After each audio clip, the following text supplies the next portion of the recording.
ఈరోజే మాఘ మంగళవారం ఎంతో పవిత్రమైన విశేషమైన రోజు. వారంలో ఒక్కో రోజు ఒక్కో దేవుణ్ణి పూజిస్తాం. మంగళవారము అంటే సంపదలకు అధిదేవత అయిన లక్ష్మీదేవిని పూజిస్తాం. ఈ రోజు లక్ష్మీదేవికి సంబంధించిన ఈ కథలు విన్నా, చదివినా, చెప్పినా, వినిపించినా జన్మల పాపాలు తొలగి కోటి జన్మల పుణ్యం వస్తుంది. సకల శుభాలు కలుగుతాయి. మరి ఆ కథ ఏంటో ఇప్పుడు ఈ వీడియోలో తెలుసుకుందాం. ఒకసారి శౌనకాది మహర్షులు ఇలా పలికారు. ఇతర వృక్షాల కంటే రావి, మర్రి చెట్లు మాత్రమే ఎందుకంత పవిత్ర వృక్షాలుగా పేరు పొందాయి అని అడగగా సూతుడు ఇలా చెప్పసాగాడు. పూర్వం పార్వతీ పరమేశ్వరులు ఏకాంతంగా ఉన్నప్పుడు పని మీద దేవతలు అక్కడికి వెళ్ళగా వారి ఏకాంతానికి భంగం కలుగుతుంది. దీనికి పార్వతీదేవి ఎంతో కోపగించి మా ఏకాంతాన్ని భంగం చేశారు కాబట్టి భూలోకంలో చెట్లుగా పడి ఉండండి అని శపిస్తుంది దేవతలని. పార్వతీదేవి పెట్టిన శాపానికి ఆ పరమేశ్వరుడితో సహా దేవతలందరూ వృక్షాలుగా మారిపోతారు. ఈ విధంగా దేవతలంతా వేరువేరు వృక్షాలుగా మారితే శ్రీ మహావిష్ణువు రావి చెట్టుగాను, మహాశివుడు మర్రి చెట్టుగాను మారిపోయారు. ఇలా రావి, మర్రి చెట్లుగా మారిన శివకేశవులు జగదేక పూజనీయులు కాబట్టి ఆ చెట్లకు అంతటి పవిత్రత కలిగింది. వీటిలో రావి చెట్టు శని దృష్టికి సంబంధించిన కారణంగా శనివారం రోజు మాత్రమే పూజనీయమైనది.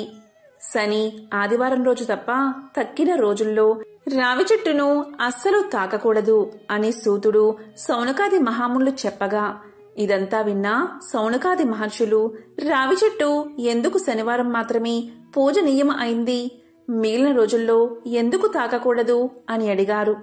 దానికి సూత మహర్షి ఇలా చెప్పసాగాడు. పూర్వం క్షీరసాగర మదనం జరిగినప్పుడు అనేక వస్తువుల్లో లక్ష్మీదేవిని, కౌస్తుభాన్ని శ్రీహరికి సమర్పించి తక్కిన సంపదనంతా దేవతలు తీసుకున్నారు. శ్రీ మహావిష్ణువు లక్ష్మీదేవిని వివాహం చేసుకోవాలి అనుకున్నాడు. కాని లక్ష్మీదేవి శ్రీ మహావిష్ణువుతో ఇలా పలుకుతుంది. దేవా, నాకన్నా పెద్దది అయినా నా అక్కయ్య ఉంది. ఆమెకు వివాహం కాకుండా చిన్నదైన నేను వివాహం చేసుకోవడం తగదు. కాబట్టి మా అక్క పెళ్లి గురించి ఆలోచించండి అని పలుకుతుంది.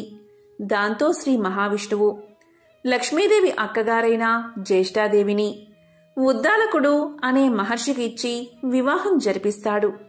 ఆ విధంగా ఉద్దాలకుడు జ్యేష్ఠాదేవిని తన ఆశ్రమానికి తీసుకువెళ్తాడు. ఆ తరువాత శ్రీ మహావిష్ణువు లక్ష్మీదేవిని వివాహం చేసుకుంటాడు. నిరంతరం ధూపదీప నైవేద్యాలతో నిండిన ఆశ్రమాన్ని చూసి, వేదఘోషతో మారుమోగుతున్న ఆశ్రమాన్ని చూసి, ఆశ్రమంలోని శుభ్రతను చూసి జ్యేష్ఠాదేవి దుఃఖిస్తూ, ఇది నాకు సరైన చోటు కాదు. శుభ్రంగా ఉన్న చోట, వేదాలు చదివే దగ్గర, అతిథి సత్కార్యాలు జరిగే దగ్గర, యజ్ఞాలు జరిగే దగ్గర నేను నివసించలేను. అదేవిధంగా ప్రేమగల భార్యాభర్తలు ఉండే చోట, పితృదేవతలను పూజించే చోట, నీతిగా ఉండేవారి దగ్గర, అబద్ధం ఆడనివారి ఇంట, ప్రేమగా మాట్లాడేవారి ఇంట, గురువులను పూజించే దగ్గర నేను ఉండలేను అంటుంది. దీంతో ఉద్దాలకుడు మరి నీవు ఎక్కడ ఉంటావు అని అడుగుతాడు. దానికి జ్యేష్ఠాదేవి ఇలా సమాధానం చెప్తుంది. ఏ ఇంట్లో అయితే రాత్రింబగళ్ళు భార్యాభర్తలు దెబ్బలాడుకుంటూ ఉంటారో, ఏ ఇంట్లో అయితే అతిథులు నిరాశతో ఉంటారో, ఎక్కడైతే వృద్ధులకు, మిత్రులకు, మంచివారికి అవమానం జరుగుతుందో, ఇంకొకరి ధనాన్ని ఆశపడేవారి ఇంట్లో, శుభ్రంగా లేని చోట నేను నివాసముంటాను అని పలుకుతుంది. భార్య యొక్క మాటలు విన్న ఉద్దాలకుడు ఎంతో కలత చెంది, ఓ జ్యేష్ఠాదేవి, నీవు కోరినట్లు నీకు తగిన నివాస స్థానాన్ని వెతికి వస్తాను. అంతవరకు నీవు రావి చెట్టు మొదట్లోని కదలకుండా కూర్చోమని చెప్పి వెళ్ళిపోతాడు. భర్త చెప్పింది ఆజ్ఞగా భావించి రావి చెట్టు మొదట్లోని కూర్చుని ఉండిపోతుంది జ్యేష్ఠాదేవి. ఎన్ని రోజులు గడిచినా ఉద్దాలకుడు రాకపోవడంతో పతి విరహాన్ని భరించలేక జ్యేష్ఠాదేవి పెద్దగా రోదించడం మొదలు పెడుతుంది. ఆమె ఏడుపులు వైకుంఠంలో ఉన్న లక్ష్మీనారాయణలా చెవిలో పడతాయి. అది విన్న లక్ష్మీదేవి ఇలా అంటుంది. స్వామి, నా అక్క అయిన జ్యేష్ఠాదేవి ఎందుకో రోధిస్తుంది. ఆమె దగ్గరకు వెళ్ళి రండి అని మహావిష్ణువును కోరుతుంది. వెంటనే మహావిష్ణువు జ్యేష్ఠాదేవి దగ్గరకు వెళ్తాడు. ఆమెతో ఇలా పలుకుతాడు: ఓ జ్యేష్ఠాదేవి, ఈ రావి చెట్టు నా అంశతో నిండి ఉంటుంది. పైగా నీకు తోడుగా ఈ రావి చెట్టు మొదట్లోనే శనిదేవుడు కూడా ఉంటాడు. కాబట్టి నువ్వు రావి చెట్టు మొదట్లో స్థిర నివాసం ఏర్పరచుకుని ఉండు అని పలుకుతాడు. దానికి జ్యేష్ఠాదేవి, ఓ మహావిష్ణు ప్రభు, ఇక్కడ నన్ను ఎవరూ పూజించడం లేదు అని పలుకుతుంది. దానికి శ్రీ మహావిష్ణువు ఇలా పలుకుతాడు: వారంలో శనివారం రోజు నిన్ను పూజించేవారి ఇంటయందు లక్ష్మీదేవి నివసిస్తుంది. వారంలో శనివారం రోజు ఎవరైతే రావి చెట్టును తాకుతారో వారిని అదృష్టం వరిస్తుంది. ఈ విధంగా ప్రతి శనివారం రావి చెట్టు పూజనీయంగా మారింది అని సూతుడు సౌనకాది మహాములకు చెప్తాడు. ఎవరైతే జ్యేష్ఠాదేవిని శనివారం రోజు షోడశోపచారాలతో పూజిస్తారో అలాంటి వారి పట్ల లక్ష్మీదేవి సంతోషించి సకల సంపదలను కురిపిస్తుందని సూతుడు తెలియచేస్తాడు. కాబట్టి వారంలో సోమ, మంగళ, బుధ, గురు, శుక్రవారాల్లో రావి చెట్టును తాకకూడదు. శని, ఆదివారాల్లో తాకవచ్చు. ఎవరైతే ఈ కథను వింటారో లేక చదువుతారో అలాంటి వారి జన్మల పాపాలు తొలగి కోటి జన్మల పుణ్యం వస్తుంది. సకల శుభాలు కలుగుతాయి. ఇలాంటి శక్తివంతమైన రోజు ఎవరైతే ఈ కథను వింటారో వారికి ఉన్న శని బాధలు తొలగిపోతాయి. కష్టాలు, దరిద్రం తొలగి ఐశ్వర్యవంతులు అవుతారు. మరి శనిదేవుడి మహిమను తెలిపే ఆ పవిత్ర కథ ఏంటో ఇప్పుడు తెలుసుకుందాం. పూర్వకాలంలో సుమేధుడు అని బ్రాహ్మణుడు నివసిస్తూ ఉండేవాడు. ఒకరోజు అతనికి ఒక కల వచ్చింది. ఆ కలను భార్యతో ఇలా చెప్పాడు: ఈ మధ్య నాకు కలలో ప్రతిరోజు ఒక నీలిరంగు దుస్తులు వేసుకున్న వ్యక్తి కనిపిస్తున్నాడు. మాటి మాటికి 7 సంవత్సరాలు నిన్ను పట్టుకుంటాను అని అంటున్నాడు అని భార్యకు తెలియజేశాడు. దాంతో భార్య ఇలా పలుకుతుంది: నీలిరంగు బట్టలు అంటే శనిదేవుడు. మీకు శనిదశ ప్రారంభం కాబోతుంది అని అర్థం. ఈసారి శనిదేవుడు కల్లో కనిపిస్తే పట్టుకోమని చెప్పండి. కానీ 2 కాలం కంటే ఎక్కువ ఉండడానికి ఒప్పుకోకండి అని భార్య తెలియచేస్తుంది. ఇక తర్వాత రోజు శనిదేవుడు సుమేధుడి కల్లో కనిపిస్తాడు. ఇక సుమేధుడు ఇలా పలుకుతాడు: ఓ శనిదేవా, నన్ను పట్టుకుంటావా అని అడుగుతాడు. దానికి శనిదేవుడు: ఓ బ్రాహ్మణుడా, నేను నీపై పూర్తిగా 7 సంవత్సరాల పాటు ఉంటాను అని పలకగాని దానికి సుమేధుడు: ఓ శనిదేవా, నేను అన్ని రోజులు నిన్ను భరించలేను అంటాడు. దానికి శనిదేవుడు: ఓ సుమేధ, నేను పూర్తిగా 5 సంవత్సరాలు నిన్ను పట్టుకుంటాను అంటాడు. దానికి బ్రాహ్మణుడు: ఓ శనిదేవా, అన్ని రోజులు నేను నిన్ను మొయ్యలేను అంటాడు. దానికి శనిదేవుడు: అయితే సుమేధ, 2.5 సంవత్సరాల కాలం నేను నీతో ఉంటాను అంటాడు. దానికి బ్రాహ్మణుడు: ఓ శనిదేవా, అన్ని రోజులు నేను నీతో ఉండలేను అంటాడు. ఇక శనిదేవుడు చివరగా ఇలా పలుకుతాడు: చూడు సుమేధ, 2.5 సంవత్సరాల కాలం నీవు నన్ను భరించక తప్పదు అంటాడు. దానికి సుమేధుడు సరే అని ఒప్పుకుంటాడు. మరుసటి రోజు ఉదయం నిద్రలేవగాని ఈ విషయాన్ని తన భార్యకు తెలియచేస్తాడు. నాకు 2.5 సంవత్సరాల శనిదశ ప్రారంభమైంది. నాకు నీవు 2 బంగారు కాసులు ఇవ్వు అని అంటాడు. నేను అడవిలోకి వెళ్ళి పూజా పునస్కారాలు చేసి వస్తాను. నీవు ఇంట్లోనే ఉండి పిల్లల్ని జాగ్రత్తగా చూసుకో. ఎవరితోనూ పోరు పెట్టుకోకు. అందరితో జాగ్రత్తగా ఉండు. ఇలా చెప్పి బ్రాహ్మణుడు అడవిలోకి వెళ్తాడు. అక్కడ ఒక చెట్టు కింద కూర్చుని పూజ చేసుకుంటూ ఉంటాడు. ఇలా ఒక కాలం గడుస్తుంది. ఇక బ్రాహ్మణుడు ఇలా అనుకుంటాడు: ఒక కాలం అయిపోయింది కదా, ఇంకా కొంచెం సమయం మాత్రమే మిగిలి ఉంది కదా, ఇది దారిలోనే అయిపోతుంది అనుకుంటూ ఇంటికి బయలుదేరతాడు. కాని శనిదేవుడి ప్రభావం నుంచి ఎవరూ తప్పించుకోలేరని అతనికి తెలియదు. అతనికి దారిలో కొన్ని పుచ్చకాయలు కనిపిస్తాయి. వాటిని ఇంటికి తీసుకువెళ్తాను అనుకుని అక్కడ ఎవరైనా ఉన్నారేమో అని గట్టిగా పిలుస్తాడు. కాని అక్కడ ఎవరూ ఉండరు, ఎవరూ పలకరు. ఇక తన దగ్గర ఉన్న ఒక బంగారు నాణాన్ని అక్కడ పెట్టి 2 పుచ్చకాయలు కోసుకుని సంచిలో వేసుకుంటాడు. ఇక తిరిగి ఇంటికి ప్రయాణం సాగిస్తాడు. ఇంతలో 2 సిపాయిలు అటుగా వస్తారు. వారు బ్రాహ్మణుణ్ణి ఆపి, నీ సంచిలో ఏముందో చూపించు అంటారు. దానికి సుమేధుడు, నా సంచిలో 2 పుచ్చకాయలు ఉన్నాయి అంటాడు. దానికి సిపాయిలు సంచి తెరిచి చూపించమని అడగగా సుమేధుడు సంచి తెరచి చూడగానే దాంట్లో రాజుగారి 2 కొడుకుల తలలు ఉంటాయి. దీంతో సిపాయిలు అతన్ని పట్టుకుని రాజుగారి దగ్గరకు తీసుకువెళ్తారు.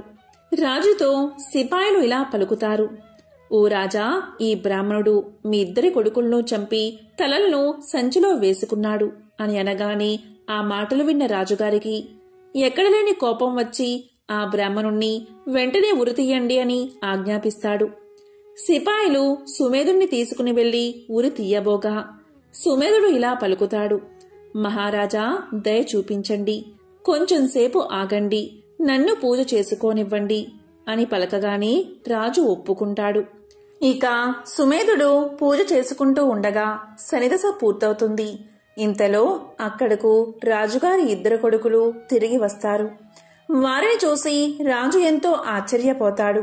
అప్పుడు రాజు బ్రాహ్మణుడితో ఇలా పలుకుతాడు, ఓ బ్రాహ్మణుడా, నీవు ఏమాయ చేశావు అని అనగానే సుమేధుడు ఇలా అంటాడు, మహారాజా, నేను ఏమాయా చేయలేదు, నాకేమీ తెలియదు, నాపై శని ప్రభావం ఉంది, అందుకే ఇదంతా జరిగింది అని సమాధానం చెప్తాడు. దానికి రాజు ఇలా అడుగుతాడు, ఓ బ్రాహ్మణుడా, శనిదశ పట్టుకుంటే నివారణ ఉపాయమేమిటి అని అడగగానే సుమేధుడు ఇలా చెప్తాడు, రాజుకు శనిదశ పట్టుకుంటే నల్లటి ఏనుగును దానంగా ఇవ్వాలి, షావుకారికి శనిదశ పట్టుకుంటే ఒక నల్లటి గుర్రాన్ని దానంగా ఇవ్వాలి, ఒక గృహస్థుడికి శనిదశ పట్టుకుంటే నూనెలో ముంచిన రొట్టెను నల్లని కుక్కకు తినిపించాలి, అదేవిధంగా రావి చెట్టును పూజించాలి, శనిదేవుణ్ణి కూడా పూజించాలి అని సమాధానం చెప్తాడు. దాంతో రాజు బ్రాహ్మణుడికి కొంచెం నగదు ఆభరణాలు ఇచ్చి వదిలేస్తాడు. అప్పుడు బ్రాహ్మణుడు ఇంటికి చేరుకుంటాడు. ఇంటికి వెళ్లిన తర్వాత భార్యతో ఇలా అంటాడు, జరిగిన విషయమంతా చెప్తాడు. అప్పుడు ఆమె సంచిలో ఏం తీసుకువచ్చారు అని అడగగానే బ్రాహ్మణుడు 2 పుచ్చకాయలు తీసుకువచ్చాను అంటాడు. తీరా సంచి తెరిచి చూడగానే పుచ్చకాయకు బదులు బంగారపు కాసులు ఉంటాయి. దానికి భార్య, ఇంత బంగారం ఎక్కడిది, మీకు శని పట్టుకుంది కదా అని అనగానే దానికి సుమేధుడు ఇలా చెప్తాడు, శని పట్టినప్పుడు పుచ్చకాయలు తలకాయలుగా మారాయి, వదిలిపోగానే పుచ్చకాయ స్థానంలో బంగారం వచ్చింది అని సమాధానం చెప్తాడు. పూర్వం ఒక బ్రాహ్మణుడు ఉండేవాడు. వేళగాని వేళ తన ఇంటికి ఎవరు వచ్చినా వాళ్లను తను ఎరగకపోయినా సరే ఆదరించి భోజనం పెట్టేవాడు. ఒకవేళ ఇంటికి ఎవరూ రాకపోతే వీధి వెంట పోయి వాళ్ళని పిలిచి అన్నం పెట్టేవాడు. ఇలా చాలా కాలం జరిగాక ఒకనాడు ఆయనకు అన్నదానం వల్ల వచ్చే పుణ్యం ఎలాంటిదో తెలుసుకోవాలనే బుద్ధి పుట్టింది. ఎవరిని అడిగినా చెప్పలేకపోయారు.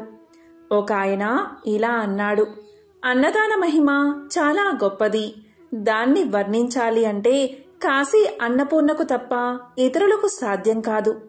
మీకు తెలుసుకోవాలని ఉంటే స్వయంగా ఆ అన్నపూర్ణాదేవిని అడిగి తెలుసుకోండి అని సలహా ఇచ్చాడు. అన్నపూర్ణ అంటే కాశీ విశ్వేశ్వరుని భార్య అయిన పార్వతీదేవి అన్నమాట. ఆవిడకు కూడా అన్నదానం అంటే ఎంతో ఆసక్తి.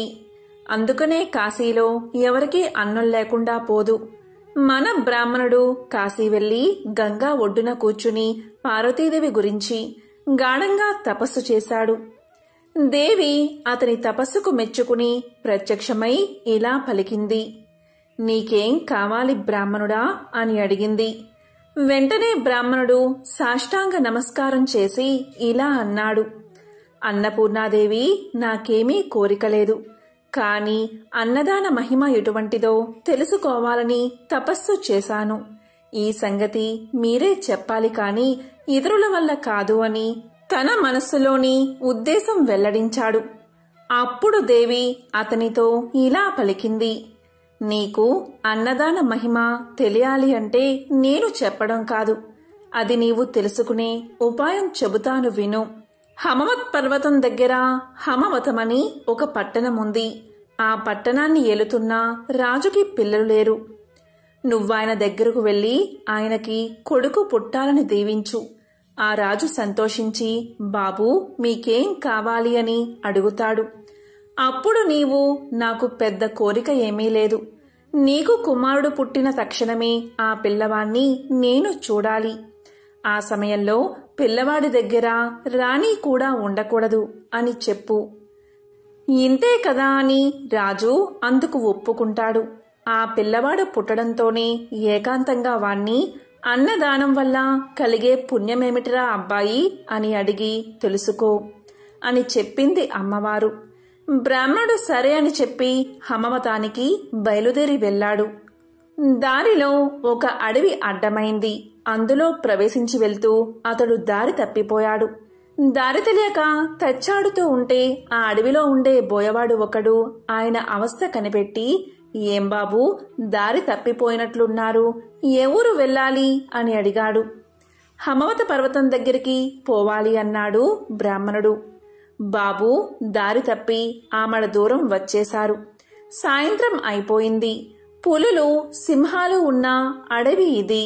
రాత్రి ప్రయాణం చెయ్యకూడదు.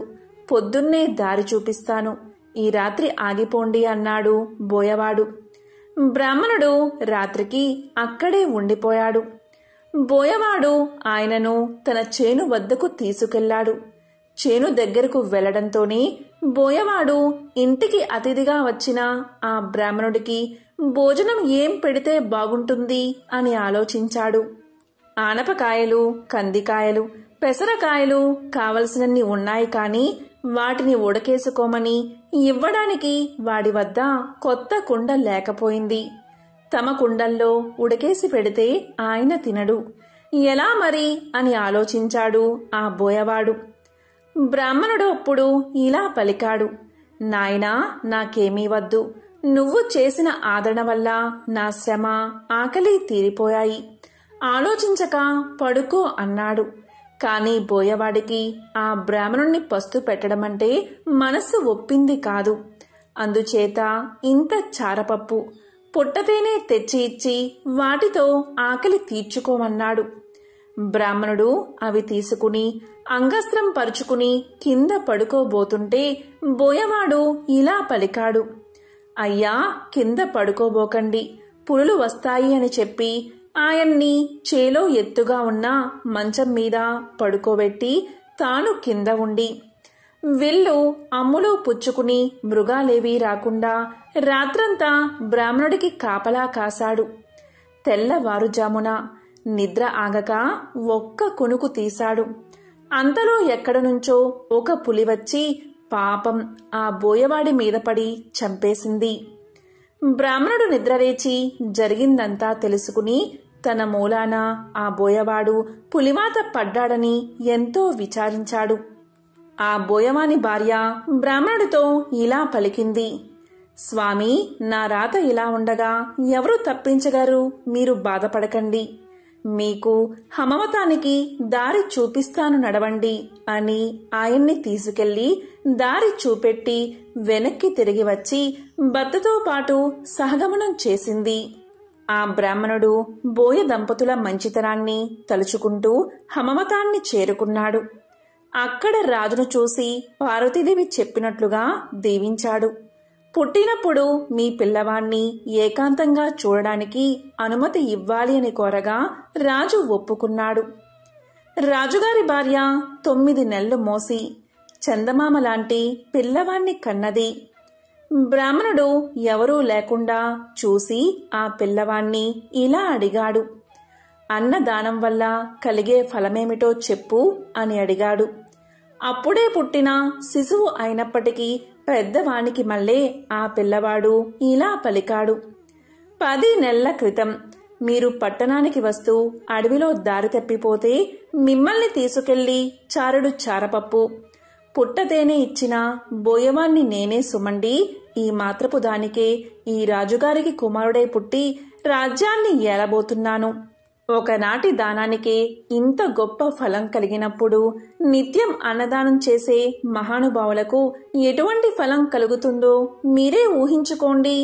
ఇలా చెప్పేసి ఆ పిల్లవాడు మరుక్షణంలోనే ఉవ్వా ఉవ్వా అని ఏడవడం ఆరంభించాడు. బ్రాహ్మణుడు చాలా ఆశ్చర్యపడి తన ఊరు తిరిగి వచ్చి జరిగినదంతా భార్యతో చెప్పాడు. ఆ దంపతులు అప్పటి నుంచి అన్నదానం చేస్తూ ధనం, ధాన్యం, పుత్ర పౌత్రాభివృద్ధి కలిగి సుఖంగా జీవించారు. ఇదే అన్నదాన మహత్యాన్ని తెలిపే ఒక విశేషమైన కథ. పూర్వం భరద్వాజ మునీంద్రుడు సూతుణ్ణి ఇలా అడుగుతాడు. సూత, మానవ జన్మ పరమార్థం తెలుసుకోవాలంటే ఏం చెయ్యాలి? సంసార బంధం నుంచి విముక్తిని కలిగించి దివ్య సాధనమేది అని అడుగుతాడు.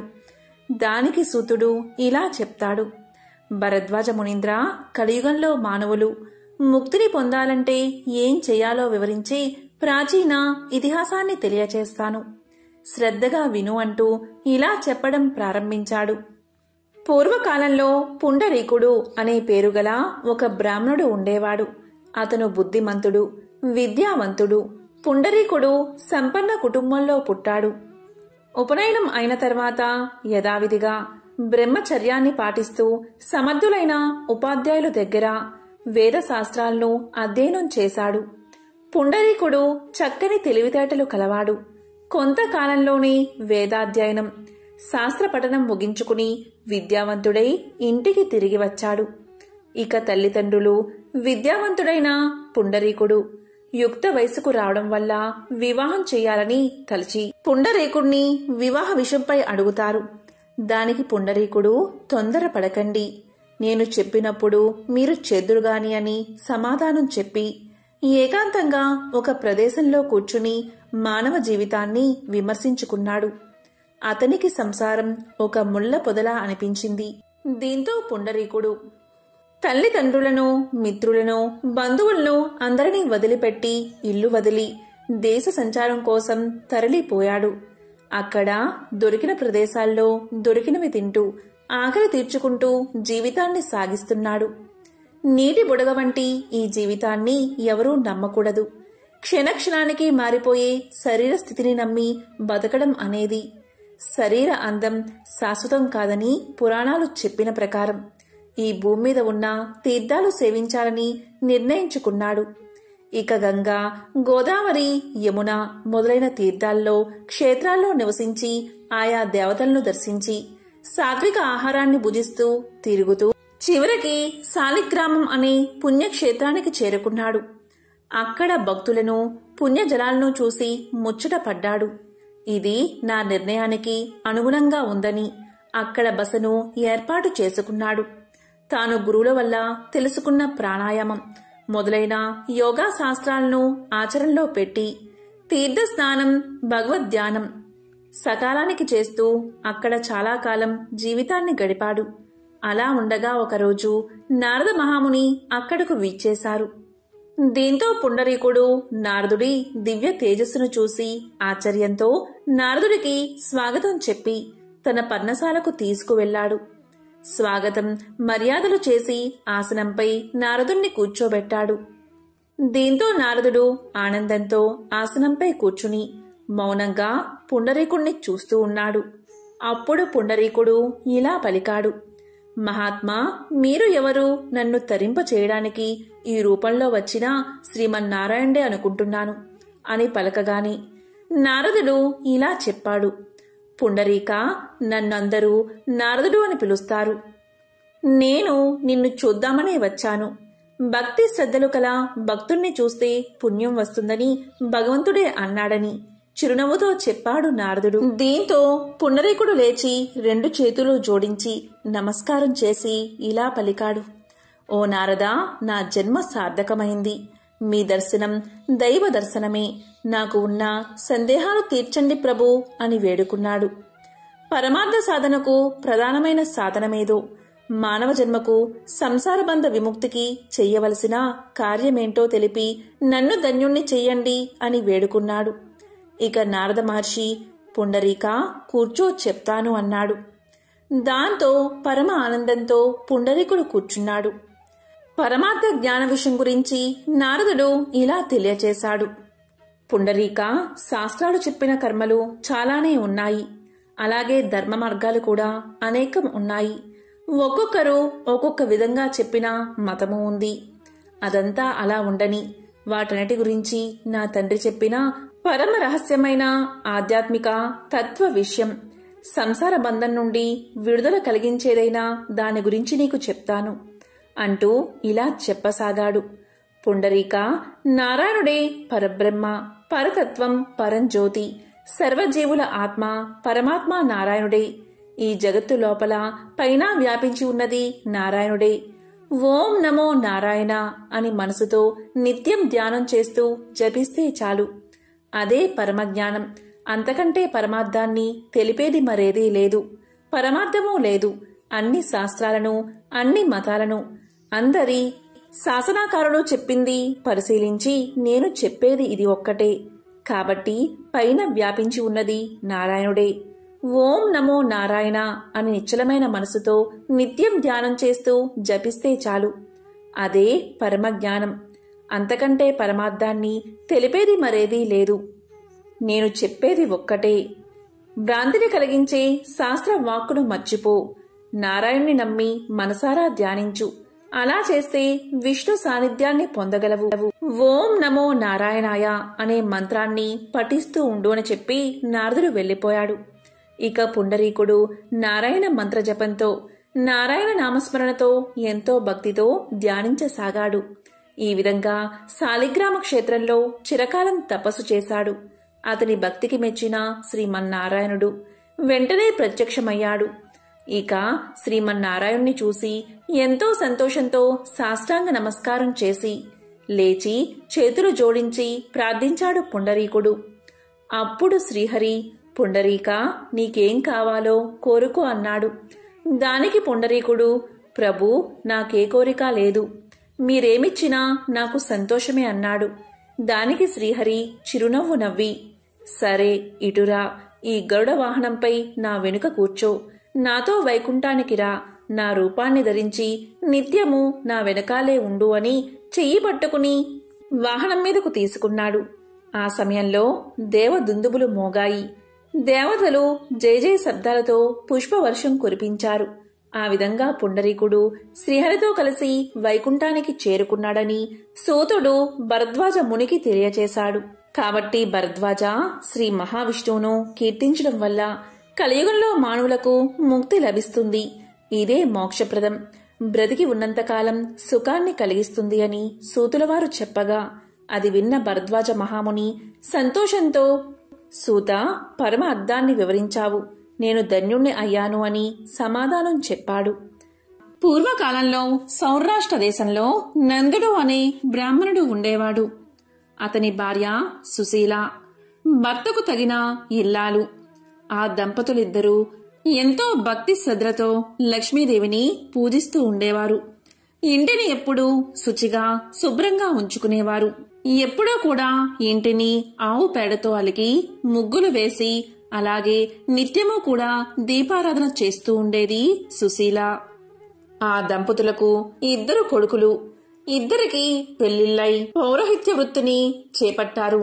ఇది ఇలా ఉండగా ఒక శుక్రవారం రోజు సుశీల ఎప్పటి మాదిరిగానే ఇల్లు అలికి శుభ్రం చేసి ఇంట్లో పూజా గదిలో లక్ష్మీదేవి పటం ముందు ఆవు నెయ్యితో దీపాన్ని వెలిగించి నైవేద్యం పెట్టి అమ్మవారిని అర్చిస్తూ ఉంది.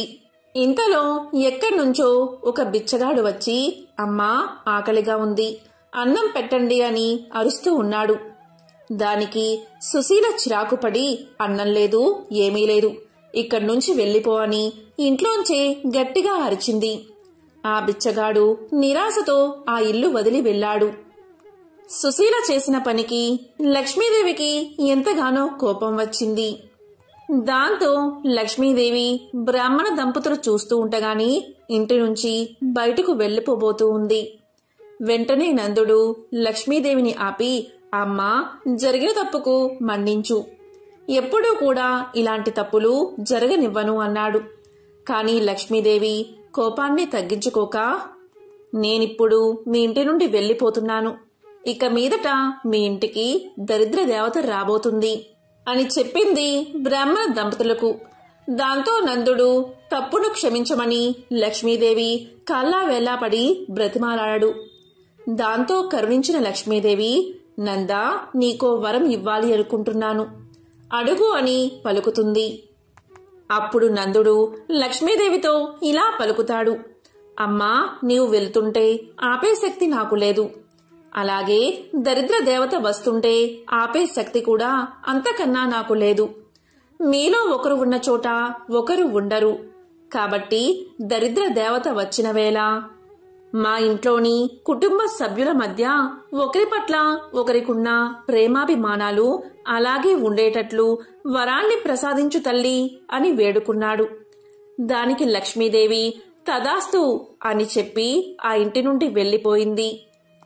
కొన్ని రోజుల తర్వాత ఇంట్లో వంట పని చేస్తుంది సుశీల. ఆ రోజు శుక్రవారం కాబట్టి గుడికి వెళ్లే సమయం దాటిపోతుంది. కాబట్టి సుశీల తన ఇద్దరు కోడళ్లకి కూరలో ఉప్పు కారం సమపాలలో వేయమని చెప్పి గుడికి వెళ్లిపోయింది.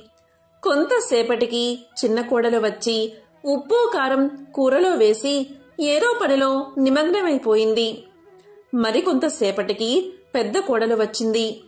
ఆమె కూరలో ఉప్పు వేశారో లేదో అనే అనుమానం వచ్చి ఆమె కూడా ఆ కూరకు తగినంత ఉప్పు కారము వేసి తన పనిలో తాను మునిగిపోయింది.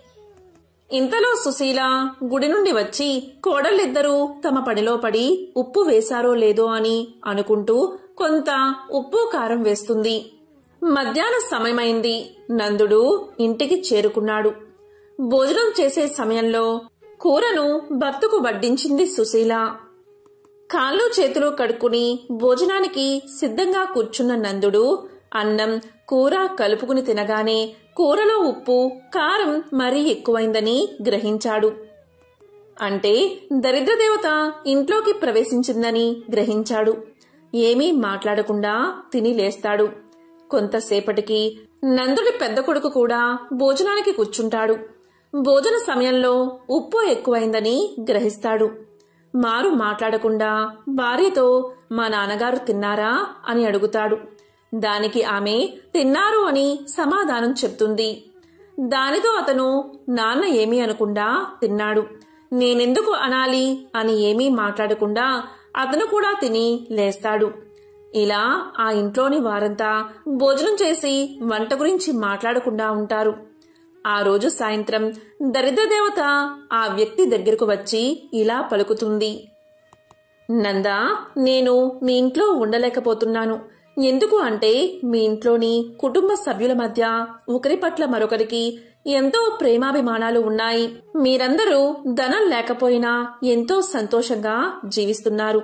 ఉప్పు కషాయమైన వంట తిని కూడా మీ మధ్య ఏ మనస్పర్ధలు రాలేదు. మీరు ప్రేమగా ఐకమత్యంగా ఉన్నారు. ఇటువంటి చోట నేనుండలేను అని చెప్పి దరిద్రదేవత బయటకు వెళ్లిపోయింది. దరిద్రదేవత వెళ్లడంతోటే ఆ ఇంట్లోకి లక్ష్మీదేవి తిరిగి వచ్చి నివాసం ఏర్పాటు చేసుకుంది. కనుక ఏ ఇంట్లో అయితే ప్రేమ, ఆప్యాయతలు మరియు శాంతి కలకలలాడుతూ ఉంటాయో ఆ ఇంట్లో లక్ష్మీదేవి స్థిర నివాసాన్ని ఏర్పాటు చేసుకుంటుంది. ఆ ఇల్లే లక్ష్మీ నివాసం అనబడుతుంది. పూర్వకాలంలో ఒక బ్రాహ్మణుడు లక్ష్మీదేవిని పూజించడం ప్రారంభించాడు. అలా పూజిస్తూ ఉండగా ఒకరోజు లక్ష్మీదేవి అతనికి కనిపించి, మీరు నన్ను మాత్రమే పూజిస్తున్నారు.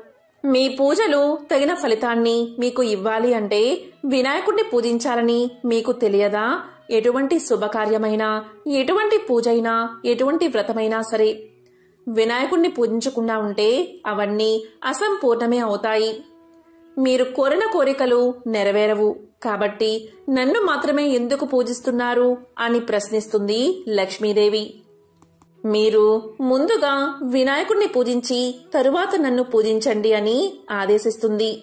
అప్పట్నుంచి ఆ సాధువు వినాయక కోపం శాంత పడేంత వరకు ముందుగా వినాయకుడి పూజను ప్రారంభిస్తాడు. ఆ తరువాత వినాయకుడు ఆ బ్రాహ్మణుడి కల్లోకి వచ్చి, నీ కోరిక ఏమిటి అని అడుగుతాడు. దానికి ఆ బ్రాహ్మణుడు, నా కుటుంబం ఆర్థిక ఇబ్బందుల్లో మునిగిపోయింది, నన్ను ఆ సమస్యల నుంచి గట్టెక్కించండి అని వేడుకుంటాడు బ్రాహ్మణుడు. దానితో వినాయకుడు ఇలా చెప్తాడు, నీకు లక్ష్మీ కటాక్షం కలుగుతుంది. నీవు ఏ పని ప్రారంభించినా ప్రతిదానిలో నీదే విజయం అవుతుంది అని వరాన్ని ప్రసాదిస్తాడు. ఈ విధంగా బ్రాహ్మణుడు ఒకేసారి లక్ష్మి వినాయకుడిని పూజించి ఇటు సంపదతో పాటు ప్రతి పనిలోనూ విజయాన్ని సాధించి సంపన్నుడవుతాడు. త్రిలోక సంచారి నారదముని. నారదమునికి ప్రతిదీ తెలుసుకోవాలనే ఆతృత ఎక్కువగా ఉంటుంది. ఇది మనందరికీ తెలిసిన విషయమే.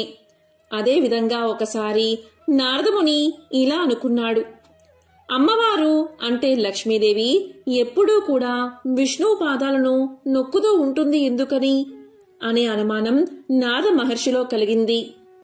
వెంటనే అమ్మవారిని అడగడానికి నిర్ణయించుకున్నాడు నారదుడు. వెంటనే వైకుంఠానికి చేరి లక్ష్మీనారాయణను సమీపించి నారదుడు ఇలా ప్రశ్నించాడు, అమ్మా, మీరెప్పుడూ కూడా భగవంతుడైన విష్ణు పాదాలను ఎందుకు నొక్కుతారు అని అడిగాడు. మానవుల నుండి భగవంతుడి వరకు గ్రహాలన్నీ తనను ప్రభావితం చేస్తాయని లక్ష్మీదేవి చాలా సులభంగా నారదమునికి సమాధానం చెప్పింది. ఈ గ్రహాల చెడు ప్రభావం శ్రీహరి పాదాలను నొక్కడం ద్వారా ముగుస్తుంది. ఒక మహిళ అరచేతిలో దేవతల సర్వోన్నతుడైన బృహస్పతి నివసిస్తాడు. రాక్షసుల గురువు శుక్రాచార్యుడు మనుషుల పాదాలలో నివసిస్తాడు. భార్య తన భర్త పాదాలను నొక్కినప్పుడు గ్రహాల యొక్క చెడు ప్రభావాలు నివారించబడతాయి. అలాగే సంపద కూడా వృద్ధి చెందుతుంది. అందుకే లక్ష్మీదేవి విష్ణు పాదాల దగ్గర ఉండడానికి కారణమని తెలుసుకున్నాడు నారదుడు. ఒకరోజు 3 పక్షులు అంటే ఒక చెట్టు మీద కోయిలమ్మ, నెమలి అలాగే చిలుక కూర్చుని ఎంతో స్నేహంగా ఇలా మాట్లాడుకుంటున్నాయి. ఆ 3 ఎంత మంచి మిత్రులు అంటే ఒకదానికి ఇబ్బంది కలిగితే మరొకటి సహాయం చేసుకుంటూ సంతోషంగా జీవనం సాగించేవి. ఎందుకో తెలియదు, ఒకరోజు రామచిలుక ఇలా పలికింది, నీ అంత నల్లగా ఎవరూ ఉండరు. నేను చూడు ఎంత అందంగా ఉన్నానో, అందుకే జనం నన్ను చూసి మురిసిపోతూ ఉంటారు. కొందరైతే నేనెక్కడికైనా పారిపోతాను, ఎగిరిపోతాను అని నన్ను పంజరంలో పెట్టి ముద్దు ముద్దుగా పళ్ళు, కాయలు తినిపిస్తూ ఉంటారు అని పలికింది రామచిలుక. ఈ మాటకు కోయిల ఎంతో చిన్నబుచ్చుకుంది. అప్పుడు కోయిల మాటలు విన్న నెమలి ఇలా పలికింది, నువ్వు ఎంతో గొప్ప అని వెర్రవేగుతున్నావు. నా ముందు నీ రూపం దిగదుడిపే. నేను పురివిప్పి నాట్యం చేశాను అంటే అంతా కూడా రెప్ప వాల్చకుండా నన్నే చూస్తూ ఉంటారు. నా అందం ముందు నువ్వెంత అని పలికింది నెమలి. దానికి ఏం జవాబు చెప్పాలో తెలియక రామచిలుక నిస్సహాయంగా అటూ ఇటూ చూసింది. అప్పుడు కోకిల ఇలా పలికింది, ఓ రామచిలుక, నీ సంగతి ఏమో నాకు తెలియదు కాని నా మధురమైన గొంతు వినడానికి అందరూ ఎంతో ఇష్టపడతారు. నా కమ్మని పాట కోసం ఎదురు చూస్తూ ఉంటారు అని తన గురించి తానే గొప్ప చెప్పుకుంది. ఈ విధంగా ఆ 3 పక్షులు కూడా అంటే ఆ 3 స్నేహితులు కూడా నేను గొప్ప అంటే కాదు, నేనే గొప్ప అని వాదనకు దిగాయి. అప్పుడే ఒక మహర్షి అటుగా రావడం గమనించిన రామచిలుక ఇలా పలికింది, స్నేహితులారా, ఇలా మనలో మనమే గొడవ పడ్డం ఎందుకు? ఆ స్వామీజీని అడిగితే అతనే సరైన సమాధానం చెప్తాడు కదా అని పలకగానే ఆ 3 నిర్ణయించుకుని స్వామీజీ దగ్గరకు వెళ్ళాయి. ముందు చిలుక స్వామీజీతో ఇలా పలికింది, స్వామి, మాలో గొప్ప అందంగా ఎవరు ఉన్నారో మీరే చెప్పండి అని. దానికి స్వామీజీ చిరునవ్వు నవ్వుతూ, సరే చెప్తాను వినండి. కోయిలమ్మ పైకి నల్లగా కనిపించినా ఎంతో మధురంగా పాడుతుంది. ఆ పాటలకు ప్రకృతి అంతా పులకరించిపోతుంది. నువ్వు ఎన్ని జన్మలెత్తినా తనతో కూత పెట్టలేవు. ఇక నెమలి పురివిప్పి నాట్యం చేసింది అంటే చూడడానికి 2 కళ్ళు సరిపోవు. ఇక నీ రూపం అంటే చిలుక రూపం ఎంతో అందంగా ఉంటుంది. అలా అని అదేదో గొప్పదని భావించకండి. దేని ప్రత్యేకత దానిదే. ఈ విషయంలో ఎవరూ కూడా పోట్లాడుకోవాల్సిన అవసరం లేదు. మనలో అహంకారం పెరిగిపోకుండా ఉండడానికి భగవంతుడు ఏదో ఒక లోపం పెడుతూ ఉంటాడు. కాబట్టి అందరిపై సమదృష్టిని పెంచుకుని ఐకమత్యంగా ఉండేందుకు ప్రయత్నం చెయ్యండి అంటూ హితబోధ చేశాడు స్వామీజీ. ఆ స్వామీజీ హితబోధతో ఆ మూడిటికి కనువిప్పి కలిగింది. అంతే, అప్పట్నుంచి మరింత కలిసికట్టుగా ఉండి చాలా స్నేహంగా మెలగసాగాయి. లక్ష్మీదేవి ధనానికి అధిష్టాన దేవత. ఆమె అలుగుతే ఏం జరుగుతుందో వేరే చెప్పాలా? ఆమె చంచలమైనదని, ఒకచోట నిలవదని అందరూ అంగీకరించిన విషయమే. కొంతమంది ధన ప్రాప్తి కలిగాక దానిని అనేక రకాలుగా దుర్వినియోగం చేస్తూ ఉంటారు. అలాంటప్పుడు లక్ష్మీదేవిని ఇంట్లో నిలుపుకోవడం ఎలా? ఎందుకు లక్ష్మీదేవి అలుగుతుంది? అలా అలగకుండా ఏదైనా ఉపాయాలు ఉన్నాయా అనే ప్రశ్నకు సమాధానం తెలుసుకుందాం. మంగళవారం నాడు అప్పు తీసుకోకూడదు. అలా చేస్తే లక్ష్మి అలగడమే కాక అప్పును ఆ స్థాయి రూపంలోనే నిలిపివేస్తుంది. బుధవారం నాడు అప్పు ఇవ్వకూడదు. అలా మాటి మాటికి చేస్తే లక్ష్మి అలగడమే కాక ఆ ఇంటి నుండి వెళ్లిపోతుంది. తామర పువ్వులు, బిల్వపత్రాలను నలపకూడదు. అలా చేస్తే లక్ష్మీదేవి అలుగుతుంది. ఈశాన్య కోణంలో వంట ఇంటిని కాని శౌచాలయాన్ని కాని కట్టకూడదు. అలా చేస్తే లక్ష్మీదేవి అలుగుతుంది. పూజా గృహంలో ఎంగిలి, అశౌచము ఉంచకూడదు. అలా చేస్తే కూడా అమ్మవారు అలుగుతుంది. నగ్నంగా స్నానం చేయకూడదు. సరస్సులలో, నదులలో మలమూత్ర విసర్జన చేయకూడదు. ఒక పాదాన్ని మరొక పాదంతో రుద్ది కడగకూడదు. అలా చేస్తే కూడా అమ్మవారు వెళ్లిపోతుంది. అతిథికి మర్యాద లోపం చేయకూడదు. పశు పక్షుల గ్రాసాన్ని కాజేయకూడదు. గోవుని అనావశ్యకంగా కొట్టకూడదు. అలా చేస్తే లక్ష్మీదేవి అలుగుతుంది. సంధ్యా సమయంలో ఇల్లు, వ్యాపార స్థలం ఊడ్చే పని చేపట్టకూడదు. ఉదయం, సాయం సంధ్యల్లో కనీసం అగరబత్తి ధూపంతో అయినా దేవతారాధన చేయకుండా ఉంచకూడదు. తులసి చెట్టుని అనాదరం చేయకూడదు. అలా చేస్తే లక్ష్మీదేవి అలుగుతుంది. సూర్యోదయం తర్వాత కూడా అనవసరంగా పడుకోకూడదు. సోమరితనాన్ని అలవర్చుకోకూడదు. ఏ ఇంట్లో అయితే గృహం కలకల్లాడుతూ ఉంటుందో, మహిళలు, వృద్ధులు ఆదరణ పొందుతూ ఉంటారో ఆ ఇంట్లో లక్ష్మీదేవి నివాసం ఏర్పరచుకుని ఉంటుంది. వ్యసనానికి బానిస కాకూడదు. అలా చేస్తే కూడా లక్ష్మీదేవి అలుగుతుంది. లక్ష్మీ మంత్రాలు చాలానే ఉన్నాయి. కానీ అత్యంత శక్తివంతమైన లక్ష్మీ మంత్రాల గురించి ఇప్పుడు తెలుసుకుందాం. అదృష్టం, సంపద, శ్రేయస్సు కలగాలంటే ఈ మంత్రాలను తప్పనిసరిగా పఠించాలి. మొదటిది శ్రీం. ఇది లక్ష్మీ బీజమంత్రం. లక్ష్మీ అమ్మవారిని ప్రసన్నం చేసుకునే ముఖ్య మంత్రం ఇదే. శ్రీం అనే మంత్రాన్ని 108 సార్లు పఠిస్తే చాలు. ఆర్థిక లాభం కలుగుతుంది. రెండవది ఓం హ్రీం శ్రీం లక్ష్మీభ్యో నమః. ఇది కూడా అమ్మవారి బీజమంత్రమే. దీన్ని పఠించడం వల్ల ఇంట్లో చికాకులు తొలగి సిరి సంపదలు కలుగుతాయి. మూడవది లక్ష్మీ గాయత్రి మంత్రం.